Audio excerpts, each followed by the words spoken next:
over to the Chinese Communists in 1997. Hundreds of thousands of Hong Kong residents are now desperate to get out. And as we found this past week, many of them want to make Australia their new home.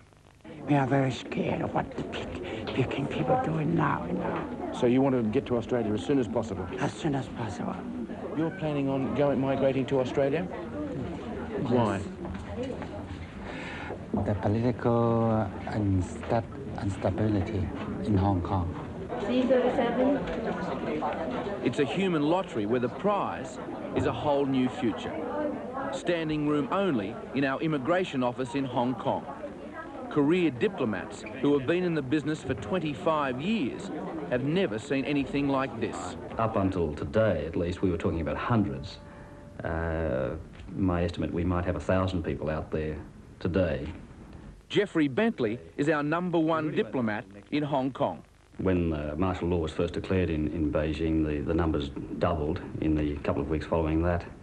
And then following the massacre last weekend, on Monday our numbers went up about 300%. 300%? 300%, triple. Nowhere more is China's turmoil being felt than here in Hong Kong. Millions are wearing these black armbands in memory of the thousands who were massacred. And this is Hong Kong's Tiananmen Square, the place of the people. Beijing's problems started the same way. Peaceful protests, marches, and hunger strikers. And then came the bloodbath.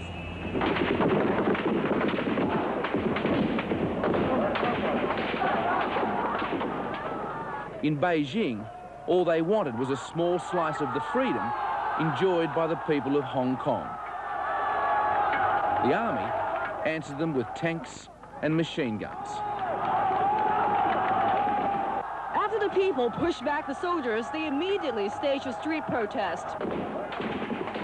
Seeing the Chinese being killed by the Chinese made me so angry. There are times when I was reporting on the balcony of my hotel room, I feel like jumping off the balcony and just choke the soldiers and ask them, what the hell are you doing?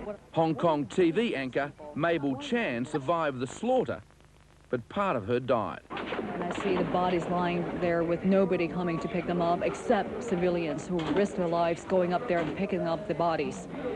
And that's the kind of scene that I would never forget.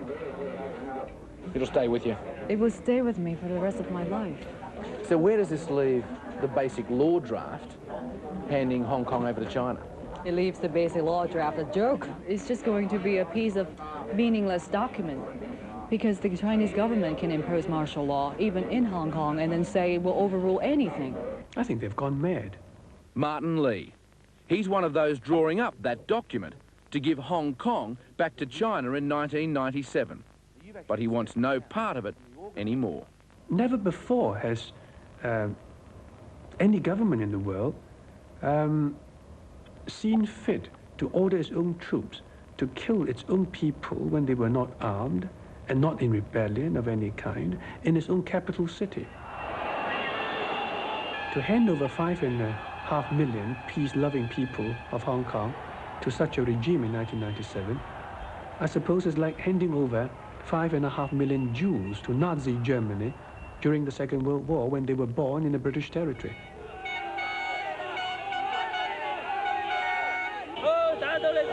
It's been the same in Hong Kong for the last week or so. There has been nothing seen like this in Hong Kong since Chairman Mao's Cultural Revolution. And it's the same in Singapore, Taiwan, throughout Southeast Asia.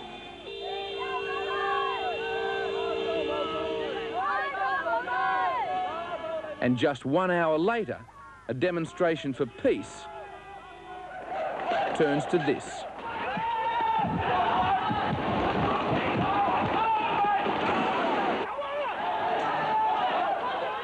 Tear gas, truncheons, and streets of fire. So it's all too obvious why the people of Hong Kong want out. And many of them want to call Australia home. You're planning on migrating to Australia? Yeah, sure. I want to Australia because my husband can work in Australia. I'm from Australia. And you're helping your family here Yes, too? this is my sister and my brother-in-law. And you're helping them immigrate to I'm Australia? helping them migrate to Australia. I'm very sorry about Hong Kong in 1997. That's a situation that I think's awful. But however, I don't know whether Australia's got to cop it.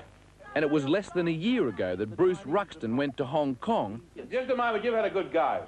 to demand less Asian immigration. We might as well go up to the top of Australia now and put up a placard, please come and take us. That program was shown in Hong Kong. In fact, it's now notorious. Don't you say I follow the scum of the earth.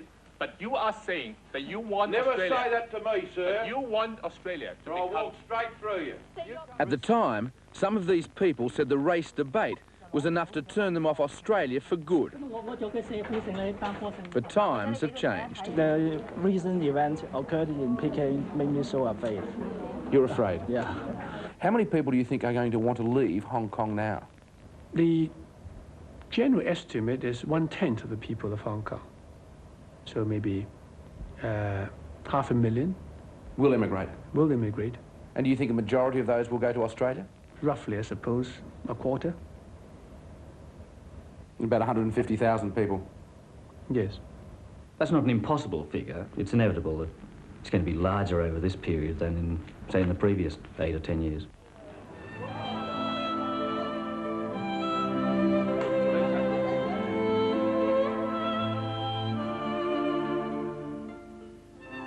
If 500,000 Hong Kong Chinese are anxious to get out, many more are clamouring to get in. From China itself. A British Air Force helicopter patrols the so-called bamboo curtain. A modern high-rise China, where east meets west. And this is the front line against illegal Chinese immigrants. The Hong Kong-China border. A 32-kilometre electronic fence patrolled by 400 Gurkhas to stop tens of thousands of Chinese pouring into the colony. And despite all this, they're getting through every day of the week. These are all my bricks or patrols of 4 men sitting in locations, and they cover a particular sector. For instance, you know, in one particular area, you might get an influx over a number of days, and suddenly it will change to another corner of the border. Even as we film, more refugees slip through the wire.